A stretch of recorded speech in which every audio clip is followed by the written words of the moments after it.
Hey everyone, welcome back. So this is our day 3 in Chiang Mai and మేము ఈరోజు visit చేస్తున్నాము blue temple and white temple. So first అయితే మేము white టెంపుల్కి వచ్చేసాము. ఇది చియాంగ్ మై నుండి 3 hours అనమాట. అండ్ సో ఇదేంటంటే ఒకప్పుడు థాయ్ సింగర్కి ఒక కళ వచ్చిందంట, అది ఆయన టెంపుల్ బిల్డ్ చేసినట్టు.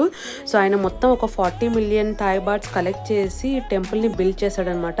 యాక్చువల్లీ లోపల ఒక బుద్ధుడి విగ్రహం ఉంది అండ్ ఒక మాంక్ కూర్చొని ఉన్నాడు. లోపల అలో చేయలేదన్నమాట ఫోటో తీయడానికి. అండ్ ఇది వచ్చేసి ఆ లీవ్స్ పైన మనం అనుకున్నది రాసి ట్రీకి హ్యాంగ్ చేస్తే అది ఫుల్ఫిల్ అవుతుందని చెప్పేసి వీళ్ళు నమ్ముతుంటారు. అండ్ దీనికి ఎక్స్టెండ్ వచ్చేసి ఒక వినాయకుడిది టెంపుల్ కూడా ఉందన్నమాట. తాయ్ గణేష్ అంటూ ఉంటారు వీళ్ళు. సో ఇదేంటంటే జస్ట్ దాని టెంపుల్ పైన ఒక పెద్ద విగ్రహం ఉంది, కింద వచ్చేసి మనకి ఒక ఆల్మోస్ట్ లైక్ మ్యూజియం లాగా పెట్టారనమాట. ఏం టెంపుల్ కాదు ఇది.